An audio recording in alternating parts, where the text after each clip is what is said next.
السلام عليكم البنات، كي دايرين؟ لاباس عليكم؟ كنتمنى ان شاء الله تكونوا كاملين بخير وعلى خير. اليوم ان شاء الله غندير معكم طريقتي في المعلكه بالبرتقال.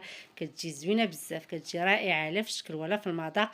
ما تفرقوش ما بين المعلكات الا بالمذاق، تجي زوينه بزاف بزاف، تستحق تجربه.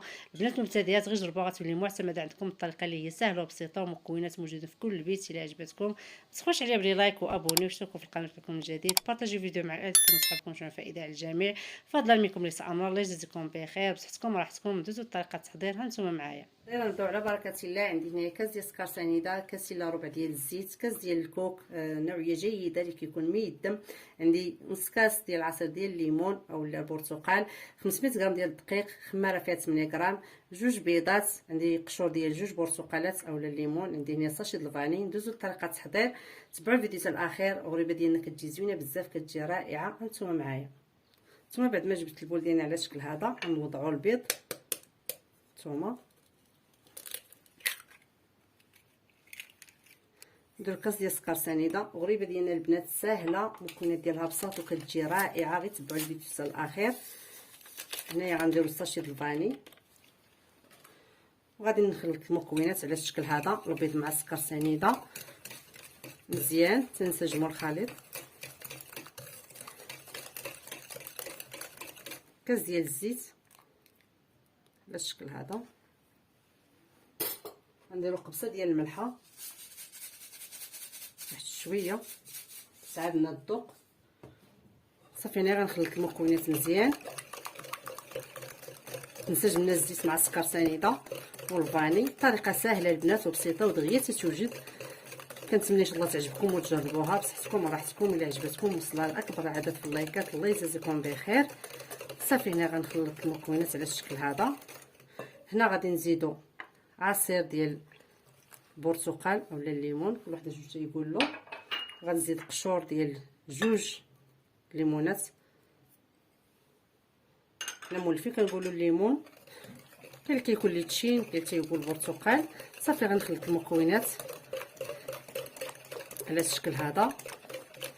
هنا غادي نزيد واحد المعلقه صغيره ديال النكهه ديال البرتقال على الشكل هذا، معلقه صغيره. صافي غنخلط المكونات على الشكل هذا. هنا غادي نزيد واحد جوج معالق ديال المربى ديال المشماش اولا زيدوا جوج معالق ديال الكليكوز على الشكل هذا. جوج معالق كبار ديال المشماش كيعطينا واحد التعليكه اللي هي زوينه بزاف. الغريبه ديالنا كما قلت لكم معلكه بالنكهه ديال الليمون البنات، والليمون وقشور ديال الليمون ولا البرتقال كتجي زوينه بزاف. بديل ديال معلكه بكاوكاو ولا معلكه بالسميده، كتجي رائعه وكتجي زوينه بزاف. غير جربوها غتولي معتمده عندكم. الطريقه سهله وبسيطه، المكونات موجودين في كل بيت. كما قلت لكم دغيا تتوجد، كتعطينا واحد المنظر اللي زوين بزاف بزاف. ما كتفرقوش ما بين المعلكات الا بالمذاق، كتجي بحالها بحال المعلكات الاخرين. صافي هنايا خلطت المكونات مزيان على الشكل هذا، نسجموا بعضياتهم كما شفتوا. فهنايا غادي نحيد الطراب ديالنا. هنا البنات غنزيد الدقيق تدريجيا، غنخدم بيدي. الدقيق اللي غربلته من قبل على الشكل هذا تنحيدو الطراب، وهنا غنخدم بيدي. غادي نزيد خماره فيها 8 غرام على الشكل هذا، وغادي نخلط المكونات. هما صافي هنايا غادي نخدم هكا وبقى نزيد الدقيق شويه بشويه.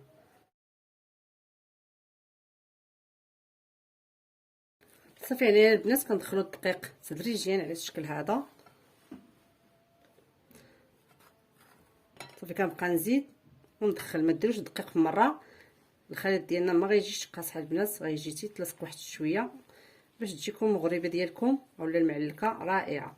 كما قلت لكم معلكه البرتقاله البنات اولا الليمون تجي زوينه بزاف بزاف، اقتصاديه ومكونات ديالها بساط ودغيا تتوجد، ما تاخذش الوقت حتى في الطيابه البنات. ما كنفوتوا ليهاش 10 دقائق 8 دقائق الغريبه ديالنا كتوجد. صافي غادي نجمعها ونوريكم القوام ديالها كيفاش تيجي. صافي هنايا البنات بعد ما جمعتها شوفوا القوام ديالها كيفاش جا على الشكل هذا، كتلصق لكم في اليدين. هانتوما شوفوا القوام ديالها. هنايا غادي نغطي عليها بسلوفان غذائي ونخليها ترتاح واحد 20 دقيقه اولا نص ساعه، ماشي مشكل قد ما ارتحت مزيان. هنايا راه خدات ليا 500 غرام ديال الدقيق، كتبقى على النوعيه ديال الدقيق. هنايا غادي ندير لها السلوفان الغذائي كما قلت لكم، وغادي نخليها ترتاح وندوزو نشكلوها. ساهله في التحضير وكتجي زوينه البنات، كتجي رائعه، غير جربوها غتولي معتمده عندكم وسهله. المكونات ديالها بساط، صحتكم وراحتكم. صافي من بعد ما ترتاح غندوزو نشكلوها. هنا البنات من بعد 20 دقيقه ندوزو نشكلو غريبه ديالنا اللي كتجي زوينه بزاف، كتجي رائعه. كنستعمل شويه ديال الماء الزهر، وهنايا عندي السكر السقي النوع الجيد البنات. هنايا غادي هكا نبقاو نديرو يدينا في ماء الزهر على الشكل هذا نستعنوا به، وغادي نروريو نكورو غريبه ديالنا. نتوما قد ما ارتحت البنات مزيان نكورها على الشكل هذا. صافي هنا نبقى نحطو هكايا في السكر على الشكل هذا. الحجم كيبقى لكم الاختيار، تقدروا ديروها كبيره ولا صغيره. انا درت فيها هنايا 32 غرام على الشكل هذا. غنبقى نكور ونحطها هكا في السكر، كتجي البنات رائعه، كتجي زوينه بزاف. في واحد لوغو اللي هو زوين، كنتمنى ان شاء الله تعجبكم وتجربوها بصحتكم وراحتكم، وساهله دغيا كتوجد. هنا البنات راني شاعله الفران من قبل، ضروري تشعلوا الفران ديالكم يسخن.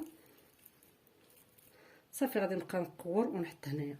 ما كتاخذش الوقت في الفران، دغيا كطيب 10 دقائق البنات الغريبه ديالكم تتوجد. غادي نديروها لتحت، دائما الغريبه ديالنا كنديروها لتحت 5 دقائق حتى 6 تحمر وتشقق، ونردها الفوق تقبط راسها. صافي وندوزو نقدموها، كتجي زوينه البنات، كتجي رائعه. صافي هنا كنكور ونحط في السكر على الشكل هذا. طريقه سهله، الغريبه ديالنا كتجي زوينه البنات، كتجي رائعه بصحتكم وراحتكم. غادي نستمر على الشكل هذا، تنساليها ونطيبها ونوريكم القوام ديالها كيفاش تجي، كتجي زوينه بزاف بزاف. كنتمنى ان شاء الله تعجبكم وتجربوها بصحتكم وراحتكم. اللي عجبتكم لي لايك الفيديو، الله يجازيكم بخير. صافي هنايا غادي نكور هكا في السكر على الشكل هذا، كنكوروها مزيان ونحطوها في الصينيه ديالنا على الشكل هذا.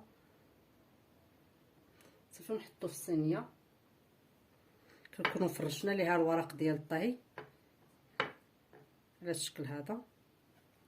صافي هنا غادي نكورها كامله ونحطها في الصينيه ونستمر تنساليها. وهنا البنات خلي واحد شويه ديال السباس بيناتهم، ما بين حبه وحبه خلي واحد ديال السباس بيناتهم. هنا البنات بعد ما ساليتها هكا في التكوار غادي ندير لها على الشكل هذا، كنضغطوا عليها بواحد الصبع على الشكل هذا من الوسط واحد شويه، نديروا لها الحفره ديال الزين. هذه هي الحفره ديال الزين ديال الغريبه ديالنا البنات، كتجي زوينه بزاف بزاف. صافي هنايا غادي ندير على الشكل هذا، نضغط عليها غير هكا بصبعي ونديرها في الفران اللي شعلته من قبل سخون. غنديرها من التحت ونخليها حتى تشقق تحمر واحد شويه، ونردها الفوق تقبط راسها ونحيدها البنات ونخليها حتى تبرد. هاد ديروها في الصحن ديال التقديم، كتجي زوينه بزاف، كتجي رائعه بصحتكم وراحتكم. الا عجبتكم ما تبخلوش عليا بلي لايك الفيديو، الله يجازيكم بخير وابوني. نتمنى البنات الحلوه ديالنا بعد ما طابت جات زوينه بزاف، جات رائعه لا في الشكل ولا في المذاق. المكونات ديالها بساط ودغيا تتوجد، معلكه بالبرتقال على حقه، وطريقه جربوها غتولي معتمده عندكم. الطريقه اللي هي سهله وبسيطه، المكونات موجوده في كل البيت، الطريقه اللي هي سهله بصحتكم وراحتكم. الا عجبتكم ما تبخلوش عليا باللايك وابوني واشتركوا في القناه باش تكونوا جديد. بارطاجيو الفيديو مع الاهلكم وصحابكم باش فائده على الجميع. فضلا منكم نساء امر، الله يجازيكم بخير. الناس الجداد اللي تلحقوا بالقناه ديالي مرحبا بكم، يا مرحبا. فعلوا الجرس وديروا لايك الفيديو. فضلا منكم نساء امران وصلوا الفيديو لاكبر عدد في اللايكات، الله يجازيكم بخير. الحلوه ديالنا جات زوينه بزاف، جات رائعه واقتصاديه، ديروها كيف في المناسبات وفي الاعياد، جات زوينه بزاف بزاف. اللي عجبتكم لي لايك الله يجازيكم بخير. شوفوا القوام ديالها كيفاش جا، تبارك الله صلى على النبي، جات زوينه، جات هشيشه. انتما شوفوا القوام ديالها كيفاش جات كلها مفكعه، والطريقه اللي هي سهله البنات وزوينه بزاف بزاف. هانتوما جات زوينه بزاف بزاف. نقسم معكم وحده تشوفوا كيفاش جات. شوفوا القوام ديالها كيفاش جات، تبارك الله صلى على النبي، من الداخل جات زوينه البنات، جات رائعه. نجربوها كما قلت لكم، راه تولي معتمده عندكم وهشيشه في متناول الجميع بصحتكم وراحتكم. السلام عليكم ورحمه الله تعالى وبركاته.